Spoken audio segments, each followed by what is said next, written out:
সুপ্রিয় দর্শক আসসালামু আলাইকুম। আমি এখন অবস্থান করছি ব্রাহ্মণবাড়িয়া জেলার নবীনগর থানার শ্যামগ্রাম ইউনিয়নের মানিকনগর বাজারে। এখানকার মেঘনা নদীর পাঁচমিশালি মাছগুলো দেখুন কত সুন্দর। আজকে সরাসরি মানিকনগর বাজার থেকে দেশীয় পাঁচমিশালি মাছ, মেঘনা নদীর মাছ কত দামে বিক্রি হয় তা দেখাবো আপনাদেরকে। অসাধারণ সুন্দর মাছ। বলে কত লইছে? 3000 টাকা। এত চমৎকার সুন্দর মাছ। কত? শুধু বল 3000।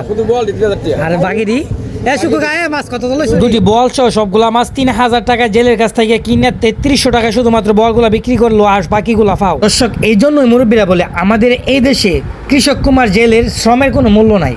এই কথাটা বলার কারণ হচ্ছে, যারা শ্রম দিয়ে কষ্ট করে নদী থেকে মাছ, ফসল থেকে ধান চাল উৎপাদন করে, তারা তাদের আশারূপ ও প্রত্যাশিত অর্থ পায় না। অন্যদিকে ক্ষুদ্র, মাঝারি ও বড় বড় ব্যবসায়ীরা কৃষক কুমার ও জেলের কাছ থেকে তারা কম দামে পণ্য সামগ্রী ক্রয় করে তা বাজারে নিয়ে ভোক্তা ও ক্রেতার নিকট অধিক দামে বিক্রি করে, যা খেটে খাওয়া কৃষক জেলেরা পায় না। ও ভাই, কি মাছ লইছো? ভাই মাছ তো লাগবে না। লাগছে না? বল ভাই যেটা সরে বড় নি বড় 1200 লেগে আরে কমাই গো 1200 টাকা নিয়ে যাবো ওটা।